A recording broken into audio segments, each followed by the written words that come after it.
no regrets, no confusion. There'll be no pollution. I'm so thankful I've decided to change my ways. Welcome back to the Leaving Eden podcast. We are here with you, your hosts. My name's Gavi. As always, my BFF and co-host, cult expert, cult survivor, Sadie Carpenter is here with you today. How are you doing today, Sadie? I am doing so well. This is something that I've had on my to-do list literally since the inception of our podcast, and I have never felt prepared to do it. And I still don't, but I feel a little more prepared to tackle this topic in a series of episodes and see what we find out. You know, I wish I'd been ready to do this earlier. In fact, I wish we'd all been ready to do this earlier. That's right. We're doing the big one. The Rapture, the book of Revelations, the end times. This is going to be a many part series of episodes coming at you right here, right direct from the streets of gold behind the gates of pearl in heaven itself, coming straight down to you. No, just kidding. That's not where we are. We haven't been raptured just yet. Buddy, I don't know if you know this, but you're not getting raptured. I'm not getting raptured. It's true, because I have not accepted Jesus Christ as my Lord and Savior. You can technically maybe be part of the 144,000 if you want. I thought that, well, I'm part of one of the 12 tribes of Israel, so, why shouldn't I be? So, anyway, that's what we've got coming in today and over the next several weeks. I think what we're going to do is we're going to alternate episodes between doing these ones and then doing some episodes when we're going to maybe bring some guests on, talk about some other stuff, just because we know that Rapture content and Revelations content is triggering for a lot of people, and so we don't want to just like put them all together in a block. We want to be able to like do an episode, and then we want to do like a breather episode if you need like an extra week to recover from that. Yeah, I think that's going to be the best way that we can take care of our listeners while we're doing this really tough topic. And as always, we'll give you abundant trigger warnings about what in particular we're covering in each episode. I know this is kind of the big one for a lot of people, and I will be as careful as I can. That being said, if you just can't listen to that kind of content, that is okay. Stream the episode on mute, or don't stream it or skip it. Go back and listen to an old episode that was not so triggering. Please take care of yourself, because I can only do so much to take care of you. That being said, we are really going to try to go in and take down what it says in the book of Revelations, what it says in the Bible, and really deconstruct this stuff, look at it critically, and maybe if you do have some rapture anxiety, it might be helpful for you. That's kind of the aim that we're coming at this series with. Yeah, I certainly hope it'll be helpful to people. Yeah, and kind of demystifying it, that might be a lot of fun. But before we get into that, the Leaving Eden podcast is the podcast about my BFF and co-host, cult expert, cult survivor, Sadie Carpenter's life in and escape from the independent fundamental Baptist cult, also known as the IFB, the cult in which she was raised. We talk about this cult, we talk about other cults, we talk about religion, we talk about fundamentalism, we talk about the real and present threat that cults and cult ideologies pose to society as a whole, and it is our goal to promote freedom of mind, freedom of thought, and freedom of religion. So if you like our show, if you are a fan of our show, then there's a number of things that you can do in order to support us. You can join our Patreon, where there is going to be an extended, uncensored, ad-free version of today's episode as well as other episodes. So if you want that bonus content, we got that bonus content. It's right up there on our Patreon, patreon.com/Leaving Eden podcast. You can join our Facebook group and our subreddit. Both of those places are good places to talk about just, whatever religious topic, cult topic, deconstruction topic that you want to talk about. It can be light, it can be heavy. We can just share memes, posts that we saw that we thought were funny. And then there's also, serious deconstruction talk in there. People tend to be pretty respectful, which I like. Not a lot of online places where you get people actually treating each other with respect. Yeah, when it's unusual. Oh, we had a fight in the Facebook group today. That almost never happens. No, it's very rare. It's like once a month or something like that. So it's but people generally tend to be respectful there. We have a subreddit which is also called Eden Exodus. Facebook group and subreddit are both called Eden Exodus. You can also help us by just sharing the show with your friends, your family, your coworkers, your friends, your enemies, anyone who you think might enjoy it or get something out of it. Yeah, I think without further ado, it's time to thank the patrons. Thank you to everyone who subscribes to us on Patreon. But a big, special, extra bonus thank you to our I Gave It All to Your patrons. Your names are, I'm not 1010. Maybe you're 1111. Maybe you're 99. Maybe you're 1212. But you're not 1010. You're certainly not 1010. Kathleen Moncrief. Melissa Manown. It still says Melissa Mosley on here, but we know that you're married now, Melissa, and Mazel Tov on Copy your... That sounds like we've been stalking Melissa. We know because Melissa sent us an email. We know because Melissa sent us an email. Thank you, Melissa. You're cool, and congratulations on getting married recently. We believe in you. We support the institution of marriage here on this podcast for everybody. For everybody who wants it? For maybe? Everyone who wants it. Okay. Yeah, no forced marriages. That's not what we do here. Read the patrons. Melora King and Todd Dale on behalf of his lovely deconstructorine ex of a partner, Madeline Antrim. Thank you guys so much for subscribing at the Faith Promise Missions tier level. I mean, at the I Gave It All tier level. And our Faith Promise Missions tier patrons, your names are Alex P., Allie Allen, Autumn of Our Discontent, Brittany, Chrissa Walker, Dora J., Eleanor Donahue, Hannah Ross, Hannah Montana, Hope Norum, Horton Here's a Shane, Janine Collin, Jana Connor, Jen Kaharski, Jessica Tambo, Jonna, Junie B. Jones, and the B stands for back in my bullshit, Kat Henwood, Kay Turwee, Kristen Marie, Learned Vixen, Linda Morgan, Madeline Antrim, Madeline Cusick, Madison Green. Is that a new one? I think that's a new one. Oh, welcome. Marlena Stuve, Mary Martin, Megan Arndt, Morgan, Rob the Methodist, Stephanie Johnson, Steve and Amy, Susie, Tara McNamara, and as always, Wes the Cowboy. Thank you guys so much for tuning in. For subscribing to our Faith Promise Missions tier of our Patreon. We love you guys so much. Yes, thank you so much. And on this episode, we have a special Faith Promise Missions tier shout out to Fiona, who asked her mother if she could send us her birthday money to get her name read on the podcast. And I said, no, I'll read your name on the podcast. Thank you for being a fan, Fiona. Children, save your money for things that are other than podcast Patreon subscriptions. I would feel weird if somebody was like, hey, can I join your Patreon with my birthday money? I'm a teenager or something. That's it's too much for me. Spend it on Drunk Elephant skincare. Oh. No, I'm joking. Don't do that.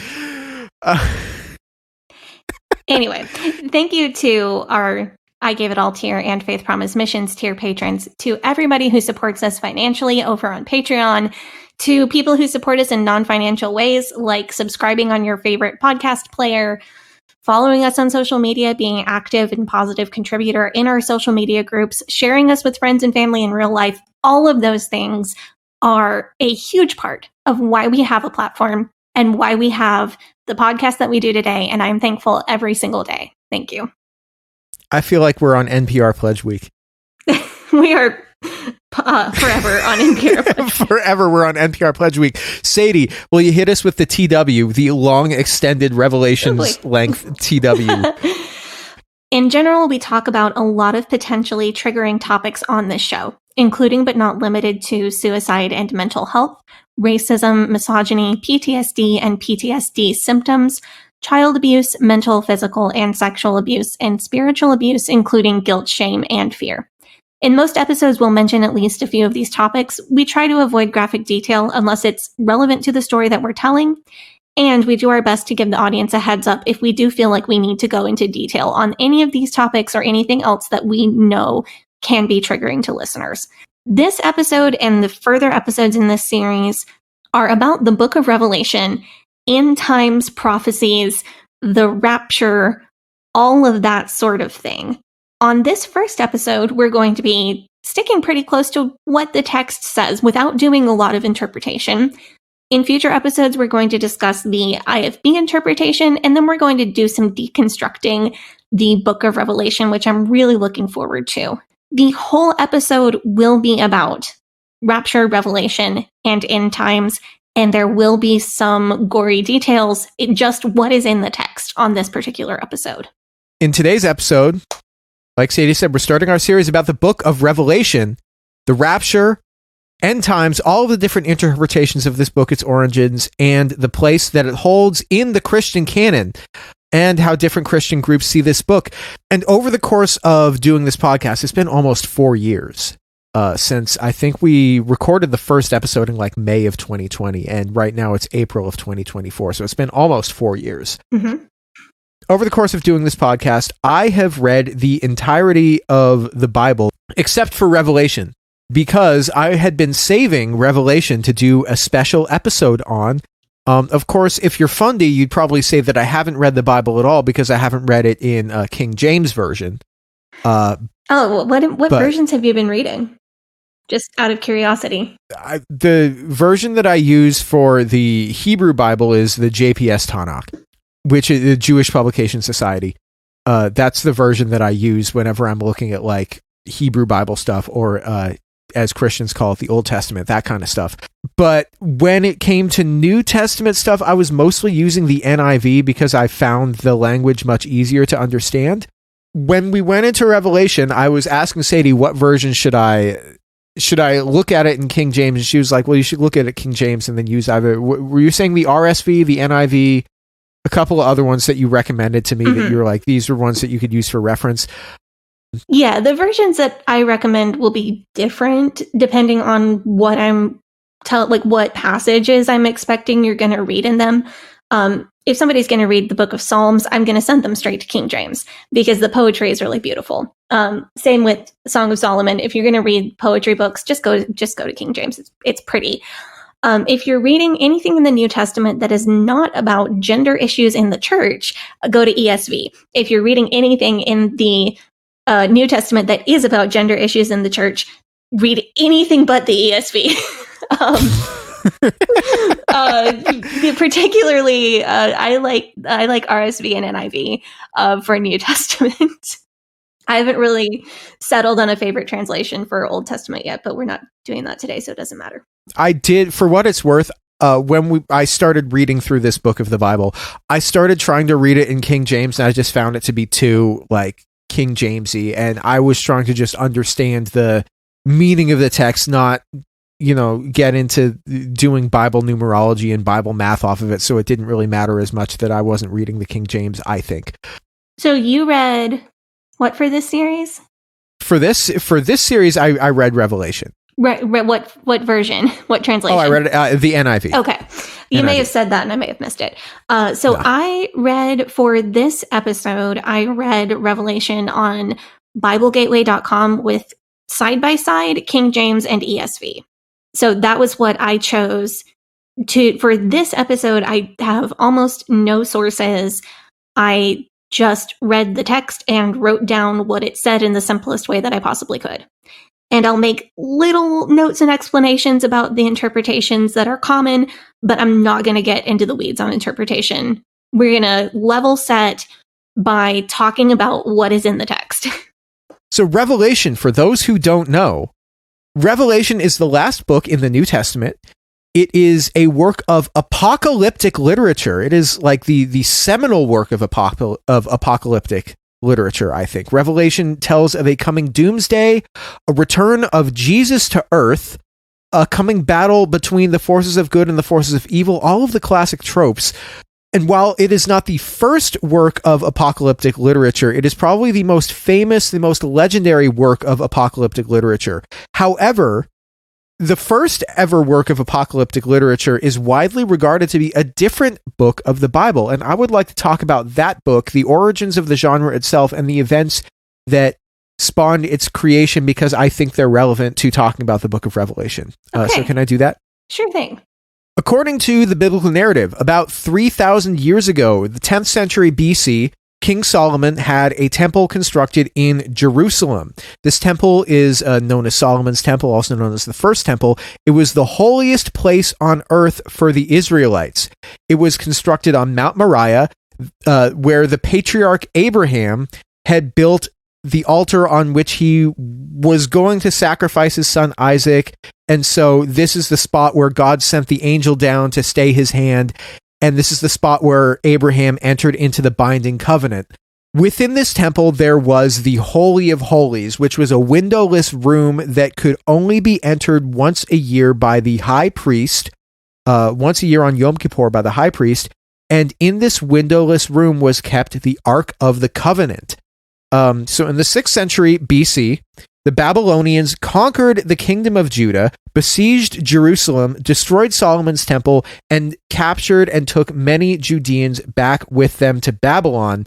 This period is known as the Babylonian exile or the Babylonian captivity. By the way, the Babylonian captivity, the first temple destruction, are actually known historical events that have been corroborated through archaeology, as opposed to events like the Exodus, which are only part of the biblical narrative and don't have large amounts of archaeological findings that back them up as real things. Hold up.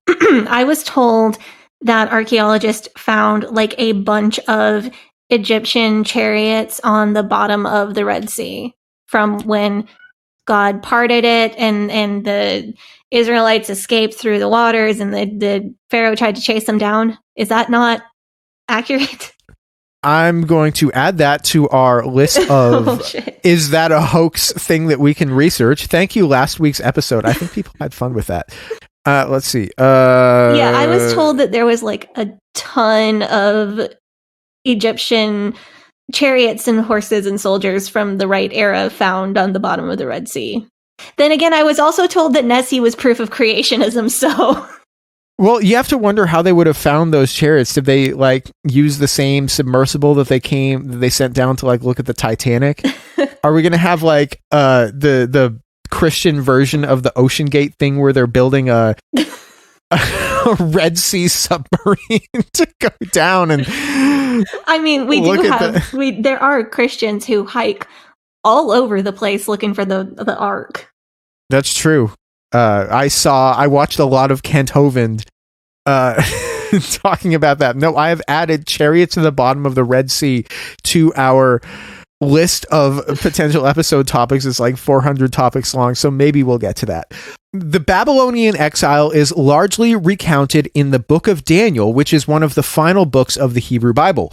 The Book of Daniel is widely regarded to be the first example of apocalyptic literature. So in this book, Daniel in Babylon, like Joseph in Egypt, is able to interpret the dreams of the king and curry favor. Daniel continues to also have prophetic dreams, including dreams that Christians interpret to foretell the coming of Jesus. He receives visions regarding an end to the exile, other prophecies regarding God uplifting the people of Israel once again, and a new temple being built after 70 years. And sure enough, King Cyrus ends the exile, and the people are allowed to return to Judea. And they build another temple, which is colloquially referred to as the Second Temple. The Book of Daniel is seen by many Christians as a sort of sister book to the Book of Revelation because of the similarities between them. Both contain prophetic visions of the future of the world, but also timing of their writing is important.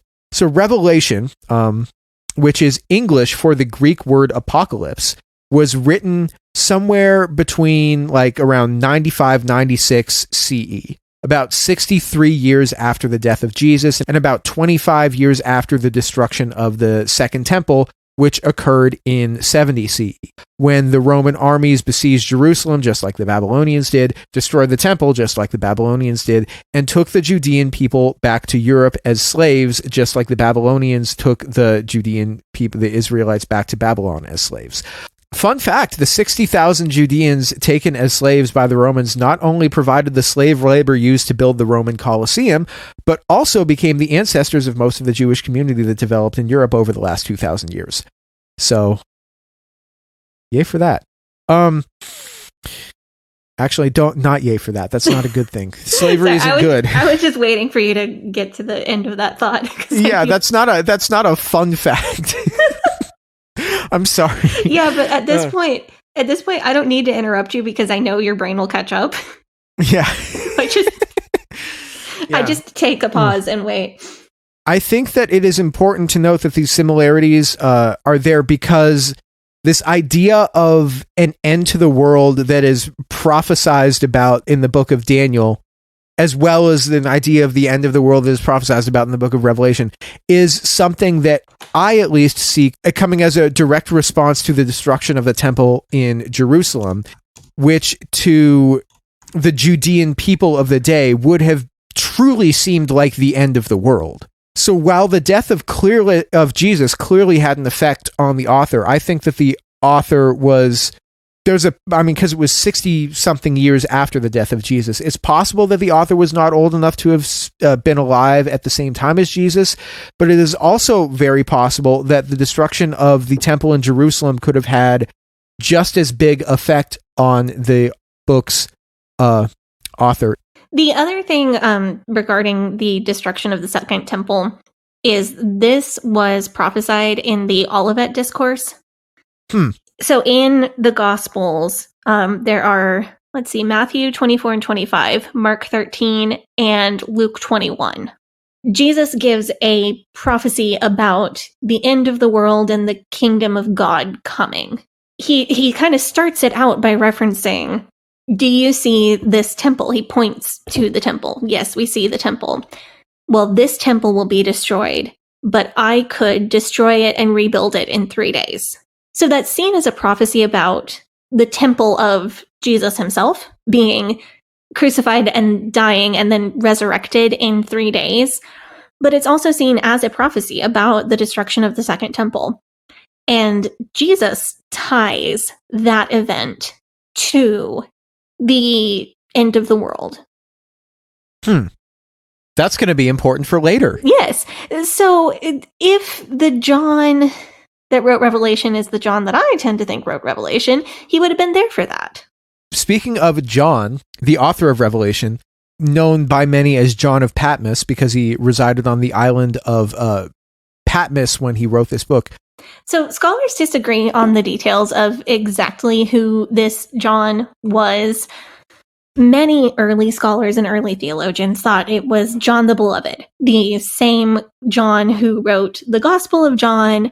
The thing is, there are a lot of guys named John around at the time, and scholars definitely do not all agree that John the Beloved was the writer, but that was the tradition that I was always taught. That would make... John would be pretty old at the time of writing that if that was true then. Right. He would have been probably be in his 80s. Possibly in his 80s or 90s. So this book of Revelation can pretty reliably be traced to being written during the time of the Roman Emperor Domitian, which was from the years 81 to 96 CE. So that is in the right timeline for a very old John the Beloved to also be John the Revelator. So in order for that John to have written this book, and due to its contents containing 7 letters for 7 different churches, John would have had to have been somebody who was known in the church by a lot of people, who would have been in regular correspondence with these churches, and also the fact that John was somebody who could read and write in Greek, because this book was written in Koine Greek. And it means that he was probably somebody who was well educated and not just some rando named John who lived on an island and who was out here like writing letters to churches. You didn't look up how he ended up on the island, did you? No, I didn't. I expected you would tell me that. Yeah. So, according to church tradition from very early Christian historian Tertullian, John the Beloved continued as an evangelist after Jesus' death, preaching to many, many people. Eventually, he got in trouble with the Roman government over it, as did St. Paul and many other church fathers, and the Roman government sentenced him to death by boiling in hot oil. Yikes. However, God miraculously saved him and didn't let him die being boiled in oil, according to church tradition.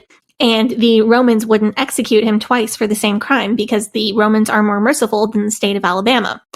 So he was exiled to Patmos, which, think Australia. It was an exile colony. I mean, I guess last week we had the patron saint of leather makers being a guy who was flayed alive, and now we have John of Patmos being boiled in oil. So maybe he's the patron saint of fry cooks. Oh, God. If you work at... So Patmos, where Revelation purports to be written, is a small rocky island. Patmos is a small rocky island, and there is outside evidence that it was used as a place to banish people during the reign of Emperor Domitian. After the death of Domitian, the exiles that he put into place would no longer be exiled because your term of exile was until the emperor dies. So, according to tradition, after Domitian died, John was allowed to leave, and he went back home to Ephesus and died there. I mean, for obvious reasons, I think like the boiling in oil reason. I personally doubt that this guy and the other John are the same guy. But that's just me. Well, the story is that God saved him. But my thought is like, would you want to survive being boiled in oil? Probably not, but that's part of the traditional story is, oh, he suffered for God. I mean, I don't know. Even if they just like dunk you in a little bit and then take you out, you're still going to have like skin peeling, blistering infection. You're not going to survive that.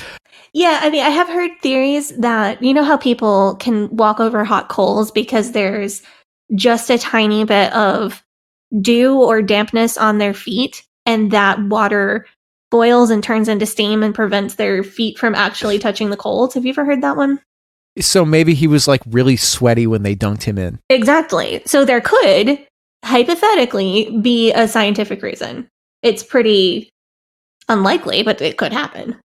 So question, is this story in the Bible, or is this one of those stories that's like, oh, this is held in Christian tradition? I thought it was in the Bible until a couple days ago when I was doing research for this episode, and then I found out it is not in the Bible. It is actually from Tertullian. I spent my entire life under the impression that it was in the Bible, but actually no, which is so weird that the fundies accept and continue to tell this story because like sola scriptura and all of that. I mean, we have that too in Judaism because we have the Torah and we have the Talmud and then we have the Midrash, and the Midrash has all sorts of like notations in it that I'm trying to think of some of the weird ones. I put a post on the internet asking people what their favorite ones were, and this one guy who was like a Hasidic Jew responded to me and said, we call them Midrash from Mars. But there are like all sorts of ones in there. Like one of them was, on Noah's Ark, the raven was lusting after Noah's wife, which is there's that is a real one, I do believe. There's this guy named Og that shows up in the Book of Numbers that apparently survived the flood of Noah and was just around hundreds or thousands or whatever of years later, and he was the king of the Amorites for all that time, and he survived by like holding on to the side of the boat. What? Also, in the story of Purim, Vashti didn't want to heed her husband's wishes at the beginning of the book because she had grown a tail and she was embarrassed by it. Oh my God. Yeah, see, like it's things like that. They're like, well, this changes everything. Wow. I mean, we need to do an episode on Vashti in general. Yeah, that would be interesting. That might be the next like deconstructing the Bible story one we need to do. Wow. What's really funny to me is that the IFB will talk about stuff like that from the pulpit and say, oh, and this is why Jews aren't going to heaven because they focus on all these extra parts that aren't in the Bible and they missed the Messiah, whatever. Please excuse me. I know that's highly offensive. Oh, it's fine. But they I feel like I need to make a disclaimer. I don't want to hurt anybody's No, feelings. it's okay.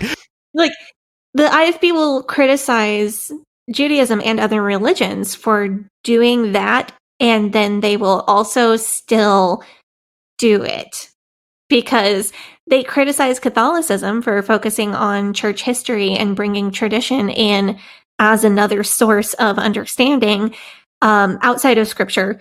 But this was taught to me as a literal part of the story, and it is Catholic Church tradition. It is not part of the scripture.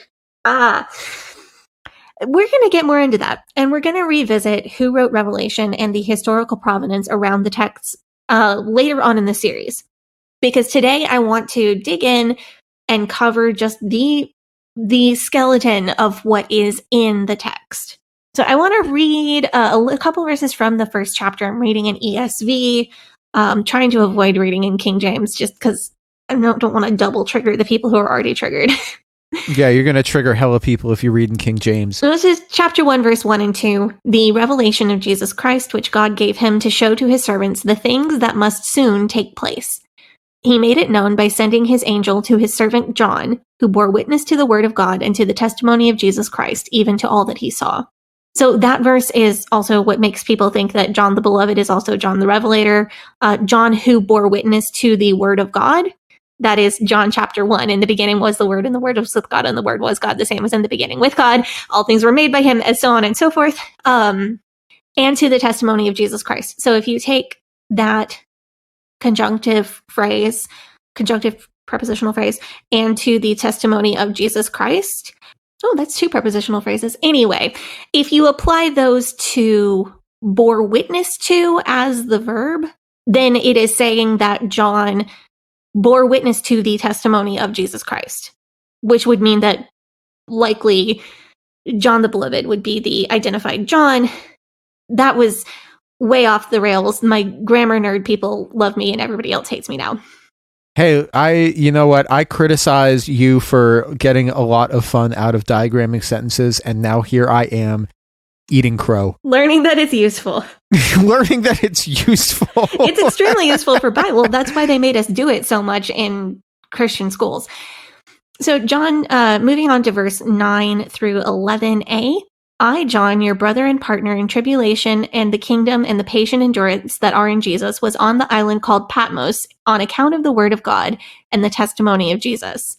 I was in the Spirit on the Lord's day, and I heard behind me a loud voice like a trumpet saying, "Write what you see in a book, and send it to the 7 churches." So the book starts with this proclamation. So it's, this is John, I'm John, this is what I was doing on Patmos. And then there's a proclamation from a character who most people interpret to be Jesus. This character commands John to write all of this in a book and send it to the 7 churches. This character, who most people think is Jesus, says, "Fear not, I am the first and the last and the living one. I died, and behold, I am alive forevermore, and I have the keys of death and Hades. Write therefore the things that you have Write therefore the things that you have seen, those that are and those that are to take place after this." The little phrase, "I died, and behold, I am alive forevermore." That's what most people point to and say, "Oh, this is Jesus." I read this and it seemed pretty clear to me that this is Jesus. Sure. Earlier in the chapter, when I was reading like verse 1 and 2, the revelation of Jesus Christ, he made it known by sending his angel to his servant John. So the question is, what does that word angel mean? The angel of Jesus. Does that mean an archangel who works for him? Or does that mean Jesus sent part of his spirit out to meet in person with John? This is getting into the weeds. I'm going to try to keep moving. It's kind of a harbinger for the rest of the book that Jesus is mentioned in the first part of the first chapter. But by the second part of the first chapter, there's this character introduced who is probably Jesus or part of Jesus, but it's not clear and he isn't given a name. That's going to continue. First, we get messages to 7 early Christian churches. Most of these 7 churches get both a message of praise or positivity, as well as a warning about something they need to do better, as well as a promise for what will be given to those from that church who are faithful, who do a good job. If you've spent any time in the corporate world, this is what's known as a compliment sandwich. It is the sandwich method. Yes, it is. Jesus invented it. Once again, capitalist Jesus, Robert Kiyosaki Jesus, strikes again. Capitalist Jesus says, if you're faithful to the end and endure the tribulation, I will give you a pizza party. Can I have PTO from soul winning? No. So I think I'm going to bore people if I go through every one of the 7 letters to the 7 churches, although I certainly heard it plenty in church growing up. So I'm going to do samples. Yeah, this is the part where we get the synagogue of Satan, we get the Jews who are not Jews talk. It's very critical in the replacement theology that is favored by those of Stephen Anderson's ilk. Yeah. And I came from a church and a movement that analyzed every word of Revelation. It turns out, except for the ones that they didn't want to deal with, like that passage. Because we were told, oh, those are just they're false prophets or something. I mean, that would make sense, though, having read that, like... Right. So just to give a sample of what these messages were like, the church at Ephesus was praised for rooting out false prophets and for standing against the Nicolaitans, who were definitely a real sect of early Christianity that were considered heretical. The historical record is not 100% clear why everybody hated the Nicolaitans so much. One theory is that they were having orgies for Jesus. Damn. So Jack Scott might have been a Nicolaitan. Disco Jesus. Amyl nitrate poppers Jesus. MDMA Jesus. Okay, so but if they're let's take this at face value and so let's read into this as scripture for a second. It would make total sense that people who were like orgies for Jesus and that's how you get saved, it would make sense that they were making some people mad. So it is a pretty valid, it's a theory that tracks for me, especially because this is taking place in the Greek and Roman empires where that would have been like orgies for gods is something that the other people do. And that's something we as Christians do not do. So it does historically make sense. It's not just all flash and scandal that's what people think was going on in Nicolaitan's group. Ephesus was told, you're doing a good job, you're rooting out false prophets, but you've left your first love. Usually this is interpreted as you've lost some of the passion with which you were living the Christian life, and you're encouraged to go find that passion again. In contrast, the church at Laodicea gets no praise at all. They are called lukewarm. So I'm going back to King James for this quote because this is definitely one that was used for control in the IFB. Verse 15 and 16, I know thy works, that thou art neither cold nor hot. I would thou wert cold or hot. So then because thou art lukewarm and neither cold nor hot, I will spew thee out of my mouth.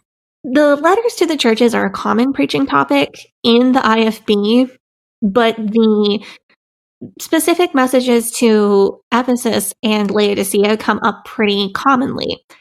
Well, let's say the pastor wants to preach against, infant baptism or other versions that are not the King James or women wearing pants. They can compare any of those things to the Nicolaitans because we don't know what the Nicolaitans were actually up to. So this verse is very useful to twist into like stand up against whoever I don't like. And the verse about you've left your first love, as well as the verse about being lukewarm, are really common. Because the IFB interpretation is if you don't care enough about sin, you are disgusting to God. Or even if you're doing good things for God, but you're not doing them for the right reasons. If you're doing good things, but you're not hot for God, on fire, passionate about God, then you're disgusting to God. A lot of IFB theology and teaching goes right back to you're disgusting to God. And it is a real bad foundation for any kind of self-esteem.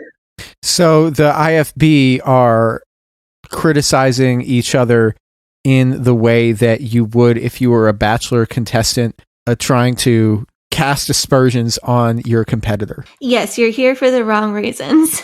So at this point, this is when Jesus decides to show John a vision of heaven, which contains a throne for God, Jesus? I don't know. Who's on that throne?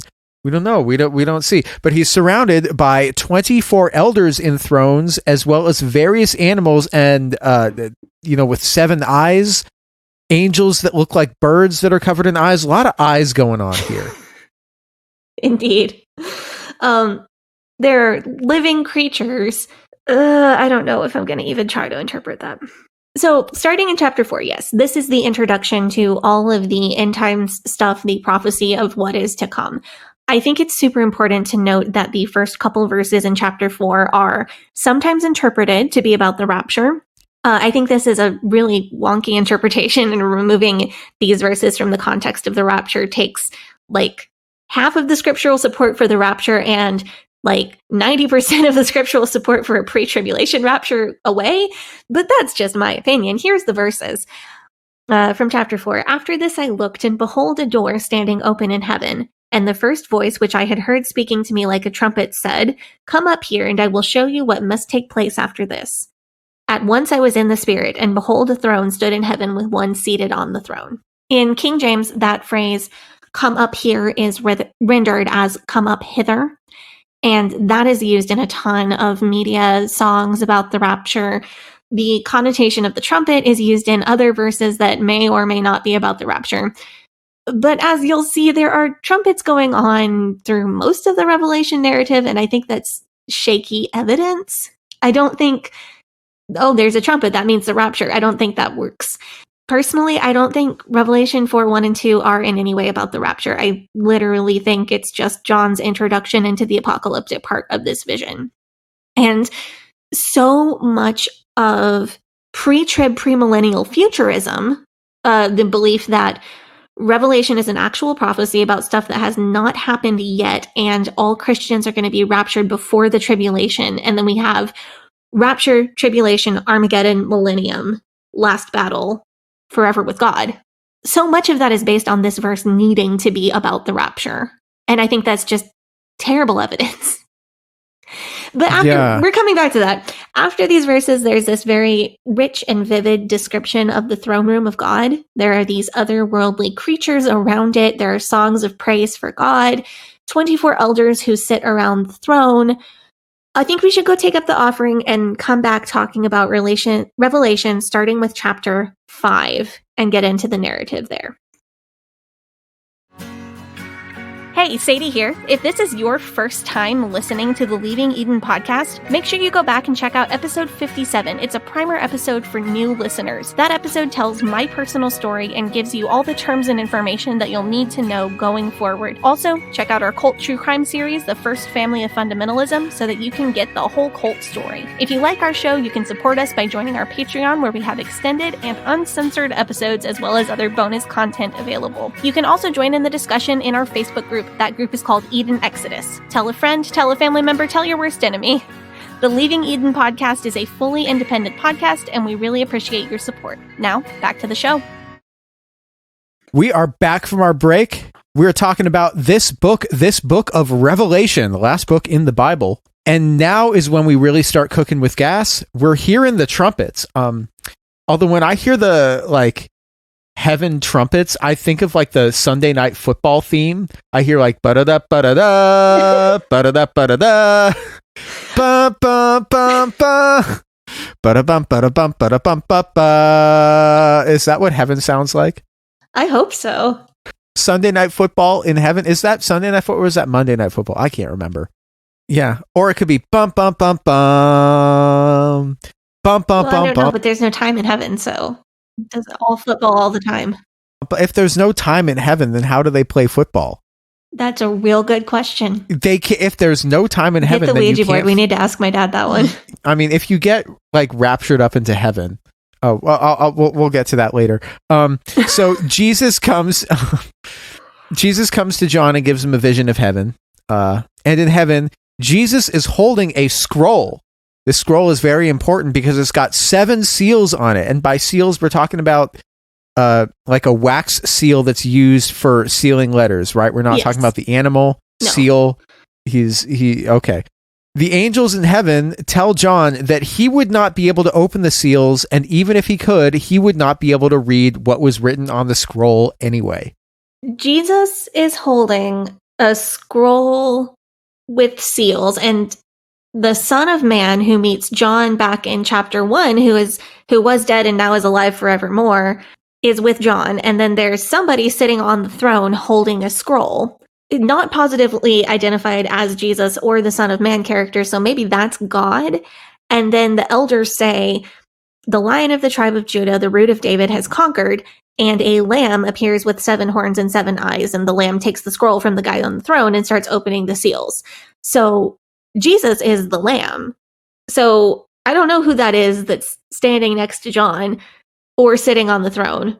So you're saying that the Son of Man, who was predicted in the book of Daniel, and Jesus are not the same person? It gets really confusing because I'm going to get to the part about the woman with child and the dragon who's trying to eat her baby, and that also kind of makes it seem like the Son of Man is not Jesus. The typical IFB interpretation is that there are multiple versions of Jesus. Jesus is kind of everywhere. I mean, if he's got magic powers, then that makes perfect sense that he would be able to do that. So yeah, but I'll get to the other Son of Man prophecy later. Also, Jesus, famously not the son of any man, son born of woman, not of anyway. Who is Jesus in this passage? The Son of Man, the angel of Jesus, the guy on the throne, the lamb that was slain, who is also the Root of the David and the Lion of the tribe of Judah. Ugh. Daenerys Stormborn of the House Targaryen, first of her name, the Unburnt, Queen of the Andals and the First Men, Protector of the Realm, Lady Regent of the Seven Kingdoms, Queen of Marine, Khaleesi of the Great Grass Sea, the Breaker of Chains, and the Mother of Dragons, and the titles, Yeah. Verse 13 in chapter 5 reads, "To him who sits on the throne and to the Lamb be blessing and honor and glory and might forever and ever." I'm just saying him who sits on the throne and the Lamb are identified as different people, and I think it's confusing. It's just a nitpick. I get frustrated because certain types of Christians are all about Revelation being 100% literal, every word is perfect, every word is prophecy, but there's also like a shape-shifting bilocational Jesus that nobody is dealing with in this text.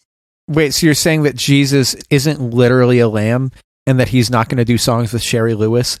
Except for in this, he's literally appearing as a lamb because it says the lamb who has 7 horns and 10 eyes. Or 7 horns and 7 eyes, excuse me. The devil has 7 horns and 10 heads. We'll get there. Oh, gosh. The first seal. So the scroll has 7 seals on it, and the lamb is going to start opening the seals, and we see what happens when each seal is open. Okay. The first seal in chapter 6, verse 1 is opened. The first seal is the white horse ridden by a rider with a bow and a crown who went out conquering and to conquer. The second seal in chapter 6, verse 3 is a red horse. The rider of the red horse is carrying a sword and is given power to take peace away from the earth. This rider is commonly referred to as war. Of course, Mars, the god of war, commonly associated with the color red, could be a literary connection. The third seal is opened in chapter 6, verse 5. That seal unleashes a rider on a black horse. The rider has scales in his hand. This horse is often referred to as Famine. The fourth seal in chapter 6, verse 7 is a pale horse. The rider is named Death, and hell followed with him. These 4 riders together are given authority over a quarter of the earth to kill with sword and famine and pestilence. I do want you to make a note every time we say a quarter of the earth is killed or a third of the earth dies in an earthquake or whatever, because I am going to do the math on that, obviously, before I wrap up the series. It's pretty frequent. It's a lot. And a quarter of the earth died, and a third of the earth died, and then a quarter of the earth died. The fifth seal is opened, and John sees the souls of martyrs under the throne. All the martyrs are given a white robe and told to wait for the rest of the martyrs that are still to come. Which, just a little nitpick, that doesn't seem like much of an event. Reading this as a grown-up was kind of wild. How long had it been since you read through this book? How many years has it been? Yeah. Oh, I probably read it in my early 20s. So close to 10 years. And you just see it way different now. Yeah, we're going to get to all that. So this is the first time you've read through this book since deconstructing. Yeah. Man. I've referenced parts of it since then, but this is my first time all the way through. We're going to get to talking about that specifically later, but that's going to be for fun. sure. Yeah. So the sixth seal is opened in verse 12. There is a great earthquake on earth. The sun temporarily goes black. The moon appears to become blood, and stars fall to the earth. Then in chapter 7, between the sixth and seventh seal, quite a few things happen. First, 144,000 Jews are sealed as the servants of God who are going to be protected by God through the wrath to come. And they are going to be preaching and trying to get people saved before even more people die. And I'm not saying that this is evidence for predestination, but it is a little bit weird that there's exactly 12,000 from each of the 12 tribes that are going to be sealed to God. That seems a little too exact. Like after 25% of the Earth's population is wiped out, and then there's a giant earthquake? I don't know. Well, how many people were alive at the time on Earth? At the time? Yeah, Ooh, at the that's time. a good question. Because, like, if you look at Earth population, what is the Earth population at, like, the year 100 CE? Let's do like 80 CE. Oh, let's see. Population Reference Bureau, prb.org. Because I assume they'll only have, like, an estimation. 300 million in 1 CE. Wow, so that's fewer people than are alive in America right now. Yes. This chapter is where we get the phrase Great Tribulation. There are all of these people pouring into heaven all the time. And John is like, where are all these people coming from? And one of the elders tells him, these are the martyrs coming out of the Great Tribulation. This is a major feature in a lot of fiction works about Revelation and end times.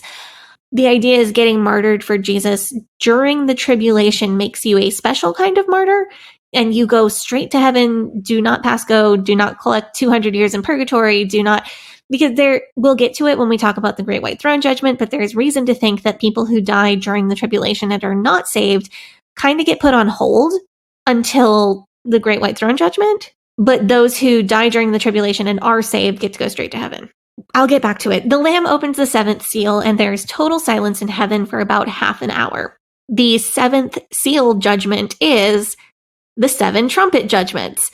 So it's kind of a parenthetical thing or like outline format, depending on how you want to think about that. But the seventh seal judgment is all of the trumpet judgments, which are generally considered to be worse. I will say from the IFB futurist, premillennial, and generally pre-trib perspective, the seal judgments and the trumpet judgments are intended to be God's last warning call to get everybody saved that will possibly get saved and not be rebellious in their hearts and never get saved. Said with the greatest sarcasm. The bowl judgments are then God releasing his wrath on the people who would not turn to God and get saved. So just to kind of set where we are in these judgments, we're starting up the trumpet judgments. Before the trumpet judgments even start, the angel throws fire down from the altar of God in heaven onto the earth, which brings about thunder and lightning and another earthquake. The first trumpet is blown, and hail and fire mixed with blood are thrown onto the earth. 1/3 of the earth is burned up. 1/3 of all trees are burned, and all green grass is burned. That seems like a bad situation for carbon dioxide. No, that's not good. Yeah. The second trumpet blows. Something like a great mountain burning with fire is thrown into the sea, most commonly interpreted as an asteroid of some kind. 1/3 of the sea becomes blood, and 1/3 of living things in the sea die, and 1/3 of ships are destroyed. The third trumpet judgment, a star commonly interpreted as an asteroid called Wormwood. Sorry, panic attack.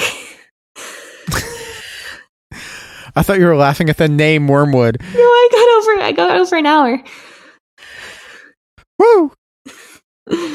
You know what we should do for every episode? We're going to so how long are we into this recording? 104.33. Right now it's 104.33. Next episode we'll time it and see how long we can get into it before you get another one. Yeah. you taking the over or the under on 104.33 for next episode? Because next episode we're talking about like the IFB interpret, like under. we're actually talking. You'll take the under, okay? Yeah. So where are we setting the over under? Are we setting it at 40 minutes, 30 minutes? I don't know how that 35. works. You're gonna have to tell me.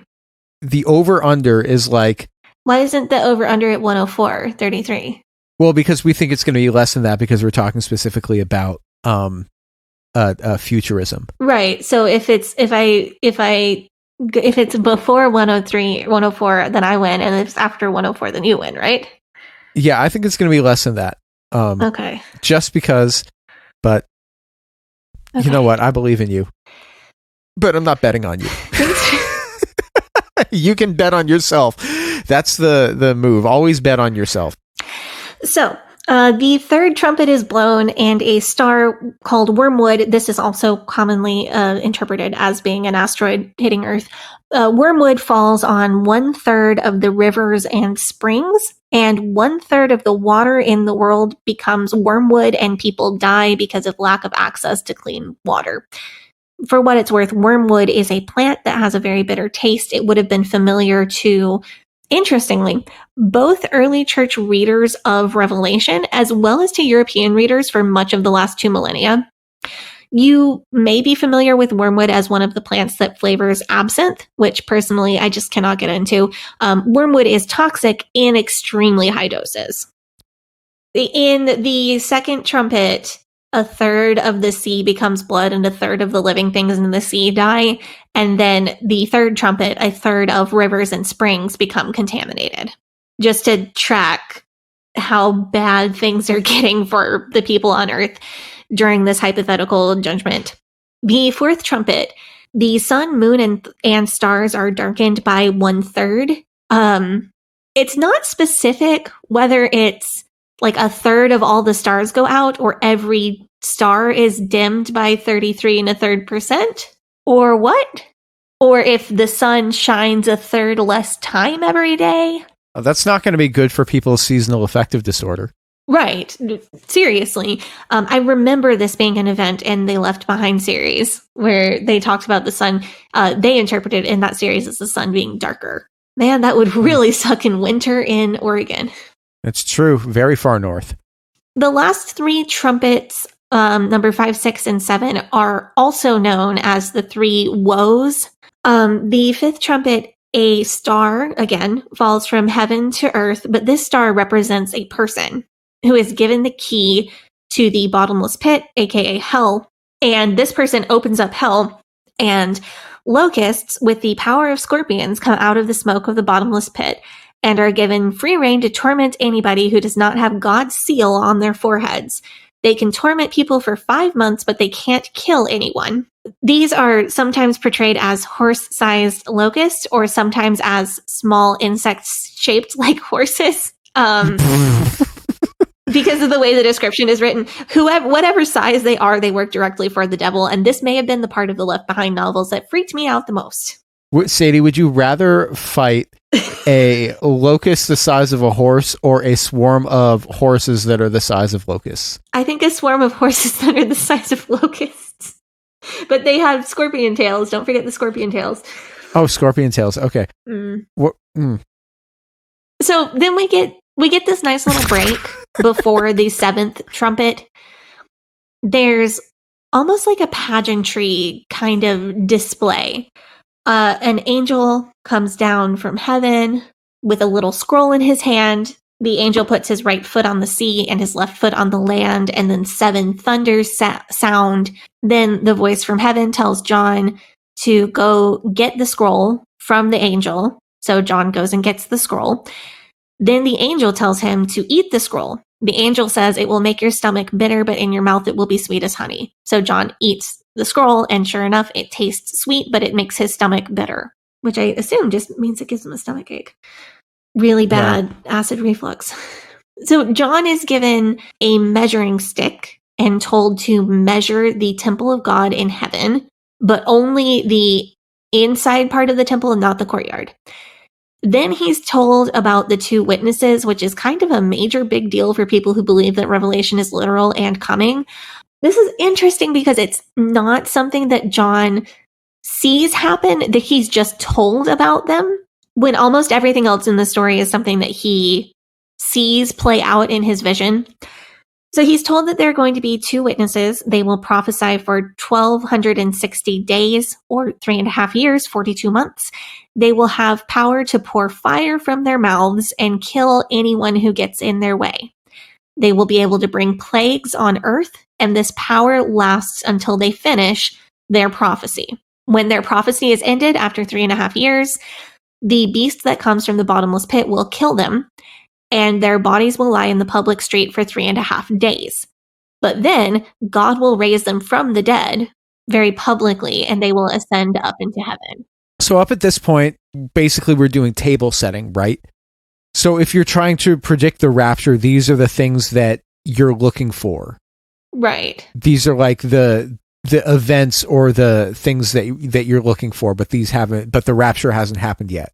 Right, unless you believe that way back in like chapter 4 where it says come up hither, and John says I was caught up in the spirit. Unless you believe that's the rapture. Question. Yeah. So having read through this book, I'm looking for where the rapture actually is, and I don't know if I've seen it directly referenced, or am I missing something? No, you're not missing something. It's not. It's mentioned in Revelation. There is a part, and I'm not sure if I can find it on the fly. There's a part way down at the end of Revelation. Let's see if I can find it in chapter 20 or so.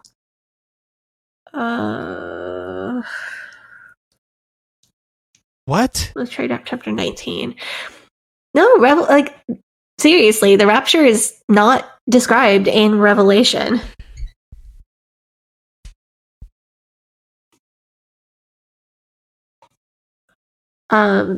There's some stuff near the end about Jesus coming, the second coming. So, okay, I'm going to back up a little bit. Wait.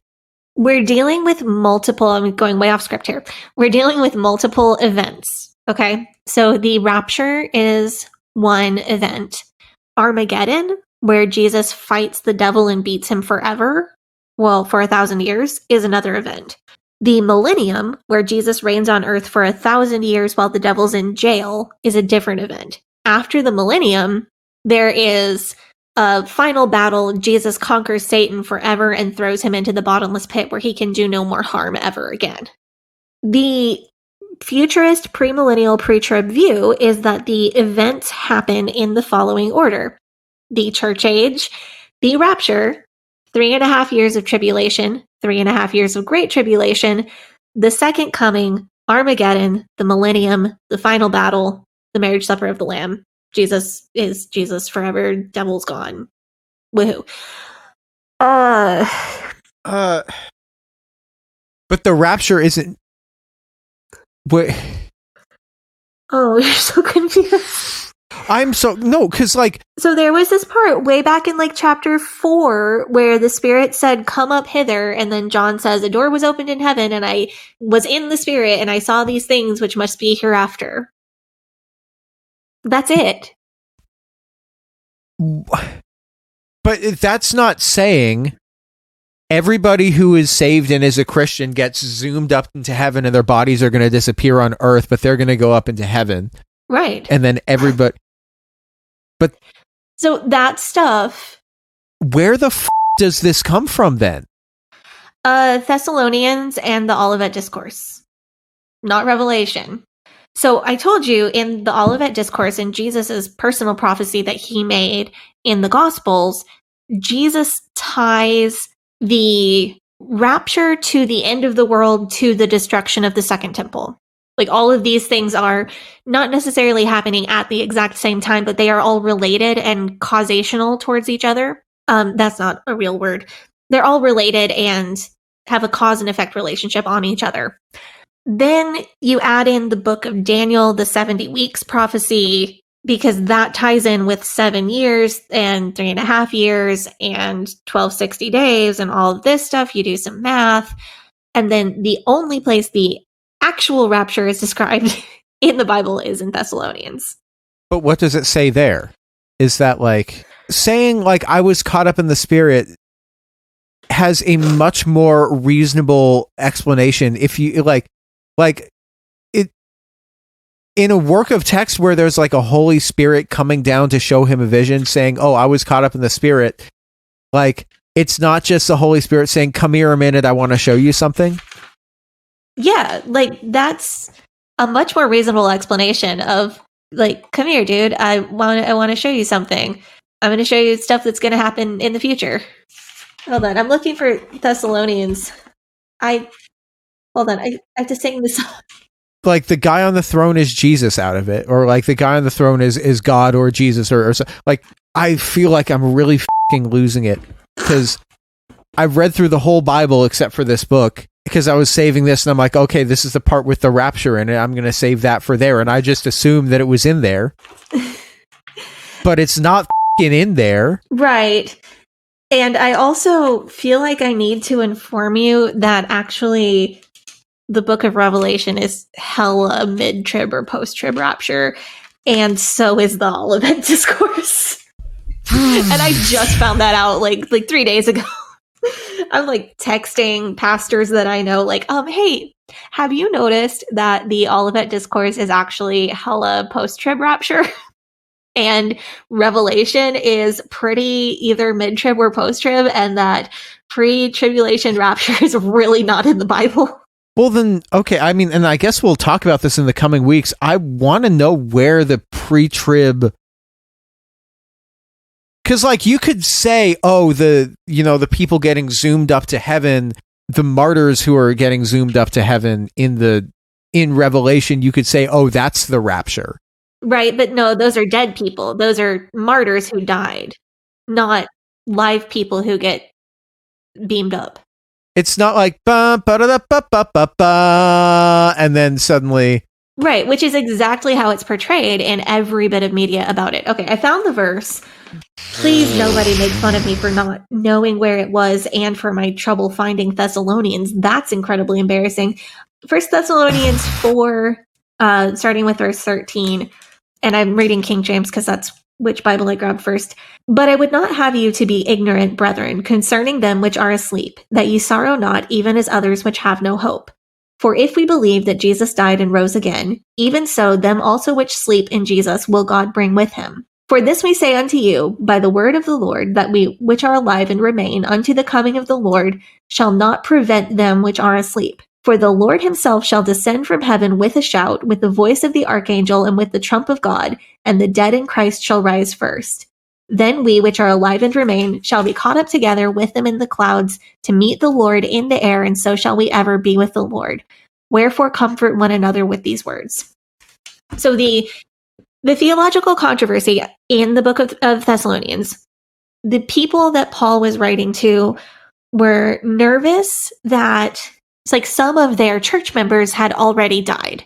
They were under the impression that everybody who was a Christian was going to live until Jesus came back. Because Revelation says this is going to happen soon. The Olivet Discourse says this generation shall not pass away until this words be fulfilled. So everybody was of the opinion that Jesus was coming back like in the next 5 years, roughly. And when it didn't happen and people who were church members in the early church started to die, then the people who were still alive in the early church were worried, well, does my being alive mean that my family member who was a Christian and died doesn't get to go be with God? Like, do they miss out on the second coming of Jesus, which is coming anytime because he said it was going to be in like 5 years, right? So Paul is comforting them and saying, no, when Jesus comes back for his people, everybody, we which are alive and remain, shall be caught up together with them in the clouds to meet the Lord in the air, and so shall we ever be with the Lord. That is it. That is the rapture in the Bible. But he's telling people, yes, you are going to get beamed up into the sky to spend forever with Jesus, but so are your dead loved ones who died before the rapture happened. Are you there? Yeah, I'm here. I'm just trying to comprehend this. Like, dude, so I'm gonna slip into So it's in there. It's in the Bible. It's just not. It doesn't In say it's Revelation. going to, right. It's not in Revelation. It is not tied to the end times, except for that Jesus coming back is also the end times. So it's all a connection, like a telephone game. Well, Jesus said the temple is going to be destroyed and the abomination of desolation is going to happen. And then sometime after that, Jesus is going to come back. And he said, well, I don't even know the day or the time. God knows when it's going to be, but he hasn't told me yet. And then Paul says in Thessalonians, well, yes, Jesus is coming back, but he's coming back for all the living people and all the dead people. Yeah, I know that he said he was coming really soon and this generation would not pass until he came back, but maybe that was kind of metaphorical, so don't worry about it. If you die, Jesus is still going to get you. Which kind of seems like somebody who is trying to COA. Get you to buy their cryptocurrency. Yeah. So, oh my God. Pre-trib. So pre-tribulation rapture is not super in the Bible, and actually, having read it, post-tribulation rapture is in the Bible. Not mid-tribulation. I mean, it could be mid-trib. I don't know. I read a really interesting paper, actually, that mid-trib is not in the Bible. It's like not impossible from a biblical literalist point of view. As much as it burns me to say that Steven Anderson has a small chance of being right about something. Anyway. We got to move on to these. What are these? The bowl judgments? Seventh trumpet. Yeah. Should we go into seventh trumpet, seven bowls? Okay. So that was the sixth. That was the sixth trumpet. And then there was a break before the second trumpet. Okay, here we go. John ate the scroll. There's going to be 2 witnesses. Measure the temple. We don't know when the rapture has happened because it hasn't been happened yet, possibly, unless that verse in chapter 4 was symbolic of the rapture. But before we get to the seventh trumpet, we take a huge break and we set up these allegorical characters for the rest of the story. What's really interesting to me is that chapter 12 specifies this is a vision, this is a sign of what's to come, but implies that it is not a literal thing that is happening. In front of John, it's more like this part is an allegorical vision about what is to come. And that is the way that the IFB tends to interpret it, reading from chapter 12, verse 1 in the King James. And there appeared a great wonder in heaven, a woman clothed with the sun and the moon under her feet, and upon her head a crown of 12 stars. And she, being with child, cried, travailing in birth and pain to be delivered. So it's pretty clear that that is not literal. Like John is making it, or the Revelator is making it very clear. So a woman clothed with the sun, with the moon under her feet, a crown of 12 stars, is in labor. A great red dragon with 7 heads and 10 horns and 7 crowns is hanging around the woman who is in labor because the dragon wants to eat the child when the child is born. The dragon's tail sweeps a third of the stars out of heaven. This is a reference. The dragon is identified as the devil. So sweeping a third of stars out of heaven is a reference to Lucifer taking 1/3 of the angels with him when he rebelled against God. The woman gives birth, but God takes the child, a little boy who is destined to rule all of the nations with a rod of iron, up to his throne, and the woman flees into the wilderness where God has prepared a safe place for her. John sees a great war in heaven, Michael and the angels fighting against the dragon and his angels. The dragon loses and is thrown out of heaven to become Satan. We talked about this in the Who is Satan episode. The dragon tries to kill the woman who fled to the wilderness, but she is protected miraculously by God. Then the beast rises up out of the sea. The beast is different from the dragon. The beast has, and this beast is the Antichrist, not the false prophet beast. We're getting there. This beast has 7 heads and 10 crowns on 10 horns. So the devil has, hold on. There's a lot of crowns. There's a lot of horns. Heads. The devil has 7 heads, 10 horns, and 7 crowns. The beast has 7 heads, 10 crowns, and 10 horns. Is that different? I don't know. No, it's the same. It's just different. It's just written differently. Okay. Same amount of heads, but different people. One head seems to be mortally wounded, but that seemingly mortal wound heals, and that convinces people to follow the beast. The beast is not the dragon, Satan, but Satan has given authority to the beast, and the beast will have authority on earth for 3.5 years. Okay, so the beast can't be a U.S. president because they have authority for 4 years, not 3.5. Right. Unless they're vice president, and the seemingly mortal wound on one of their heads refers to an assassination on the president, and then they are vice president and they appear to be mortally wounded, but then they heal and they take over exactly 6 months into a presidential term. I'm glad that they've figured out a workaround for that to... Right. So a second beast rises out of the earth and is buddies with the sea beast. This second beast forces every person to be marked either on the right hand or the forehead with the number of the beast, which is 666. And no one can buy or sell unless they have this mark on their right hand or forehead. This was familiar to me because we watched A Thief in the Night and we read all those chick comics. Yeah. And so we're heading into chapter 14 here. And just to set us within the narrative, we've had 6 seal judgments. And then the 7th seal judgment was all 7 of the trumpet judgments. And we're still on a pretty extended pause between the 6th and 7th trumpet judgments. God sees the Lamb standing on Mount Zion, and with him are the 144,000 who were sealed with God's name on their foreheads. He also fills us in here that the 144,000 are virgins and not liars. Thanks for letting us know. Angels fly overhead giving warnings and prophecies. Then the one like a son of man, or in King James, one like unto the son of man, comes down on a white cloud with a sickle in his hand and reaps the earth. To me, this is the evidence for a mid-trib rapture, because this is around the middle point of the tribulation when the Antichrist and the false prophet have appeared. To me, this is better evidence for a mid-trib rapture than the verse in chapter 4 is for a pre-trib rapture. And I cannot believe I'm saying that. Watch out for earthquakes in Mobile County, as my dad might be rolling in his grave. Well, the earthquake in Mobile County might be the earthquake that is prophesied in the book of Revelation as a start of the tribulation. If that happens, my dad's going to get resurrected, which would be very cool. Yeah. It'll be rad. Sadie. That would be a great prank for him to pull on you. He would do that. If he got resurrected, he would pull the... No, he totally would. Anyway, yeah.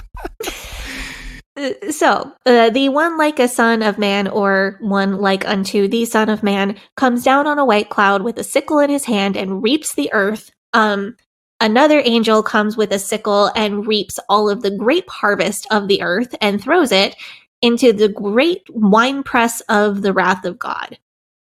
And the winepress of the wrath of God presses all the grapes in the world, and the blood flows from the winepress as high as a horse's bridle in a river of blood around 184 miles long. I feel like this winepress of God was maybe overlooked in the IFB. I'm going to have to go back and look into that. You'd think they'd be on Google Maps. They trying to find 184 mile long rivers in the area. Yeah, I think they are, and they're also on Google Maps trying to find Jesus's touchdown zone for Armageddon. There's definitely something regarding Google Maps and Armageddon. I'll look it up for the next episode. I did look it up just now. The Jordan River is only 156 miles long. If it had been 184 miles long, then we would have been cooking with gas, but it is only 156 miles long, sadly. Okay. It said certain number of stadia. 184 miles is a approximation, so it still could be the Jordan River. Let's take up one more offering break. When we get back, we're going to get into the bowl judgments and the end of the story as given in Revelation. Sounds good. We are back from our break. We are talking bowl judgments. Bowl judgments. Bowl judgments. The end of the wrath of God. Whew. Are you sure that there aren't going to be like 7 judgments from the 7 fortune cookies that are in the 7th bowl? Not that I know of. Bowl judgments, Armageddon, 1,000 years, final battle. We can do this. So these are visualized as angels taking bowls full of the wrath of God and pouring them down onto the earth. The first bowl judgment is painful sores for those who do have the mark of the beast on their hand or their forehead. This gets real gross in movies. The second bowl is poured out on the sea. As you may recall, earlier, a third of the sea turned into blood and a third of the living things in the sea drowned. Now the whole sea turns into blood and every living thing in the sea dies. Oh no. Not drowned, died. Anyway, the third bowl poured into the rivers and the rivers become blood. As you may recall earlier, a third of the rivers became contaminated through wormwood and now they are all contaminated. It's specified here, they have shed the blood of saints and prophets and you have given them blood to drink. The point is, God brings absolute justice. Karma is my boyfriend. Karma is a god. Karma is a cat purring on my lap because she loves me. The fourth bowl is poured on the sun, and the sun is allowed to scorch people with fire. People do not repent.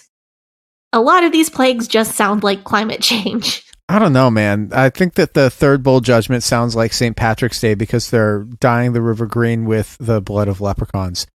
Sure. The fifth bowl is poured on the throne. I'm going to get through this without having another panic attack. I know I can do this. Sadie triggered herself again. We're just zooming through. The fifth bowl is poured on the throne of the beast, and the kingdom of the beast goes dark. The followers of the beast curse God, but still do not repent. The sixth bowl is poured out on the Euphrates, and the river dries up.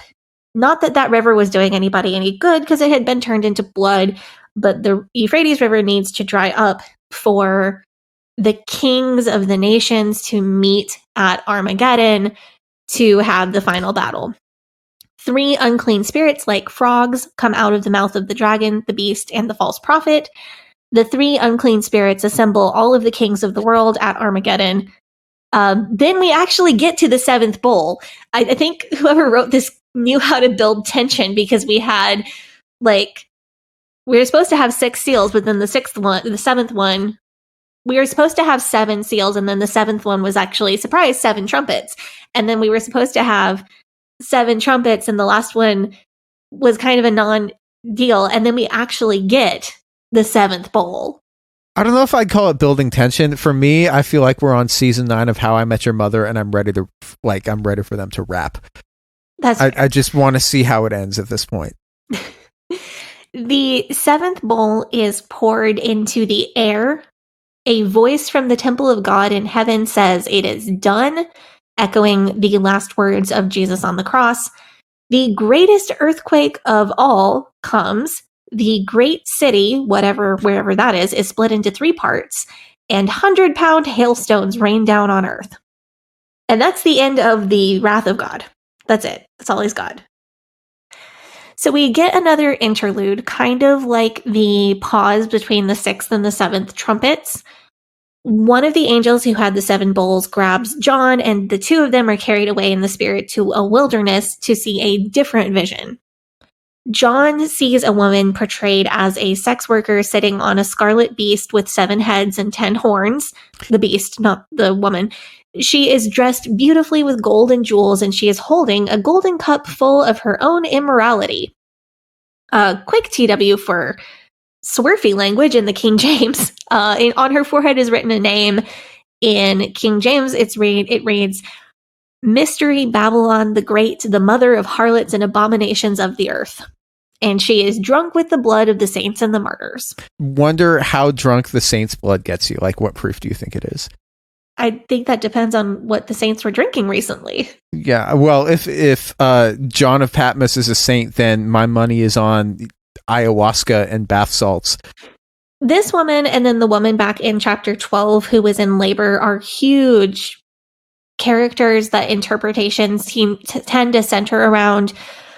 Mystery Babylon is very often interpreted to represent either America or the Vatican. And I will get more into that later, but I want to make sure I mention that people who take Revelation literally feel like she's really important.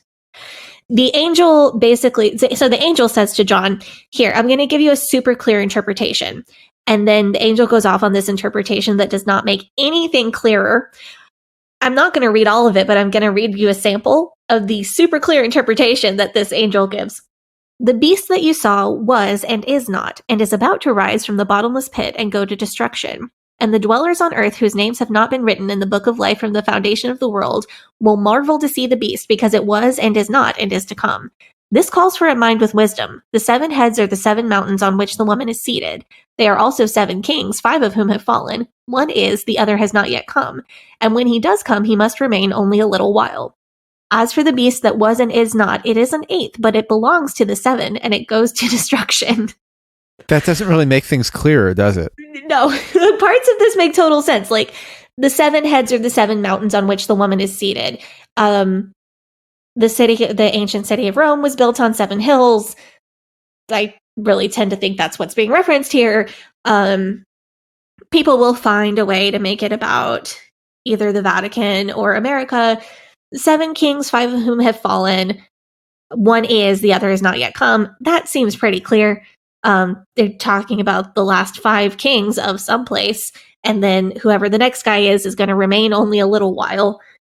And then the last sentence makes absolutely no sense. The only part of the explanation that actually makes things clearer is, well, the woman that you saw is the great city that has dominion over the kings of the earth. That actually helped. And that's why it gets interpreted to be either America or the Vatican so often, because America is, quote unquote, the shining city on a hill, or the Vatican is considered to have authority over kings of the earth. They don't think that it might be the Roman Empire, which was not only contemporaneous to the writing of this book, but was also responsible for the very recent, as in within the past few decades, destruction of Jerusalem. Yeah, it also very famously had its capital city built on 7 hills. And also was responsible for the death of Jesus. Definitely. Right. Also, though, San Francisco sits on 7 hills, so maybe the dragon is the paper dragon that my dad got me from Chinatown when he went to his med school reunion when I was in 5th grade. Yeah, I mean, as we all know, San Francisco is the capital of the gays also. And the Deadheads, so I think that John of Patmos would have loved San Francisco. Okay, fair. So I'm going to go through the last few chapters, I think, fairly quickly here. All of chapter 18 is just basically poetry about the fall of the great city, Babylon. I do want to grab one quote from chapter 18 because it goes into specifics, and that's important to the people who are trying to interpret this literally. Chapter 18, this is verse 11, 12, and 13. And the merchants of the earth weep and mourn for her, since no one buys their cargo anymore. Cargo of gold, silver, jewels, pearls, fine linen, purple cloth, silk, scarlet cloth, all kinds of scented wood, all kinds of articles of ivory, all kinds of articles of costly wood, bronze, iron, and marble, cinnamon, spice, incense, myrrh, frankincense, wine, oil, fine flour, wheat, cattle and sheep, horses and chariots and slaves, that is, human souls. This great city, Babylon, probably the same as Mystery Babylon the Great, but we're not quite sure, has fallen. The great city is split into 3 parts by the final earthquake. And what we know about this great city is that it was a big importer of all of these luxury items. Definitely part of the cult of consumerism. Maybe it was the same city that was importing people from Judea to help build their Colosseum. Yeah, importing human souls. Importing human soul, So, chapter 19, the multitudes in heaven celebrate and praise God because God has defeated Babylon and defeated evil forever. The marriage supper of the Lamb takes place. I actually thought there was way more about the marriage supper of the Lamb in Revelation, and there actually is not. So that was surprising to me. After or consecutive or at the same time as the marriage supper of the Lamb, Satan is defeated and thrown into the pit and sealed there for 1,000 years. Those who were beheaded for Jesus during the tribulation are raised from the dead and rule over the earth with Jesus for 1,000 years. This is the millennium, this 1,000 years. All premillennialism, postmillennialism, amillennialism spins off from this passage. Premillennialism teaches that this 1,000-year period is literal and will happen directly after the events of the 7-year Great Tribulation. Amillennialism, prefix A meaning no, or amillennialism, teaches that this is not a literal, exact 1,000-year period. It's actually now.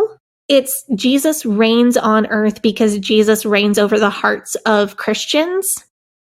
And it's not literally 1,000 years, it just means a long time. Postmillennialism teaches that the church will establish the reign of Christ on earth. The world will continue to advance and struggle and get better and better until humanity is perfected and the Great Commission is complete. And then the tribulation will happen, or a allegory. The tribulation is an allegory for Jesus defeating evil forever. But that's how we bring about the end of the world, is by getting better, not by getting worse. After the 1,000 years that may or may not be literally 1,000 years, Satan is released and gets one more chance to deceive the people on earth. This is often interpreted as the people who were born during the millennium. Satan and his army march to battle with Jesus and the believers, but fire comes down from heaven and burns them up. And the devil and the beast and the false prophet, devil, antichrist, and false prophet, are thrown into the lake of fire forever and ever. Devil is done for. Then the Great White Throne Judgment takes place. This one is another head scratcher for me that I'm going to come back to. All dead people from history stand before the Great White Throne, and books are opened that detail every action that was taken by a person. And the Book of Life is also opened. So it says that the dead are judged by what they did that was written in the books, judged by their actions. But their actions don't have anything to do with the destiny of their soul, because the destiny of their soul is determined by what is written in the Book of Life. King James, whosoever was not found written in the Book of Life was cast into the lake of fire. So this is very Calvinist, this passage. It could be interpreted that way, or it could be interpreted as, if you didn't accept Jesus, it doesn't matter what you did. In chapter 21, earth and heaven pass away, and God creates a new heaven and a new earth. The New Jerusalem comes down out of heaven, quote, as a bride adorned for her husband. In chapter 19, the church is referred to as the bride of God. In chapter 21, the New Jerusalem is referred to as the bride of God. This is probably two different things. We talked about the New Jerusalem and how it's different from heaven when we did our episode on heaven. I did also notice that there is absolutely no reference to the judgment seat of Christ or Bema seat in Revelation. Those are two names for the judgment only for the saved, where the saved get rewards for their good works. I really thought that would have been in Revelation, but I guess it's not. It's so wild that it's been so long since you've read this, and you're coming back to it and you're like, this is not how I remember it. Well, I've only read this through like maybe 5 or 10 times, right? Yeah, but you heard it preached about so much. I heard it preached so much, so I'm more likely to remember what some pastor said or what somebody's theory was than what is actually in there. That makes so much sense, though, because how we remember things is so heavily tied to the context in which we heard about them. So I've read through Revelation conservatively 5 or 10 times, but I've heard it preached about dozens of times, maybe 100 times. So I'm more likely to remember that. Anyway, in chapter 2, there's more description of the New Jerusalem. The river of life flows from the throne of God and the Lamb. And then we have a dialogue between John and an angel who is not Jesus, but is specified to be speaking on behalf of Jesus, and says, "Behold, I am coming soon." This passage repeats several times, "I am coming soon, the time is near, this must soon take place, I am coming soon." And the book finishes up with a warning that if anyone adds to or takes away from Revelation, they will be cursed. I need to start putting that at the end of every podcast episode, is that if you if you say that I said things on the internet, which I did not say, you will be cursed. Thank you for subscribing to our Patreon. That's That's not going on the regular edition. because Nope. no. So that's Revelation. I wrote almost all of this episode just directly from having it open in two versions on one side of my screen and typing on the other side of my screen. And I did note a lot of common interpretations, but I think I made that really clear, like what's actually in there and what is not. Next week, it will probably be a 2-part episode, so it'll probably be 2 more episodes. We're going to talk about the IFB interpretation of the book of Revelation, and find out whether maybe the IFB added a little bit to this prophetic book and should be cursed. Oh no. Well, thank you guys so much for tuning into this week's episode. Sorry to everybody who got triggered from it. We hope that this was possibly nice or useful to you to listen to. Aside from that, we're going to be back next week. I think we're going to do an episode with a guest. I don't know who that's going to be yet, but then the next part of the series is going to be the week after that, so that should be good. Hope you guys have a great day. You can follow the podcast on social media at Leaving Eden Podcast. You can follow me at GAVRIELHACOHEN. Sadie, you want to plug your socials? Yeah, you can follow me on Instagram at Sadie Carpenter Music and on TikTok at Sadie Carpenter 1. You guys have a great day. Bye-bye.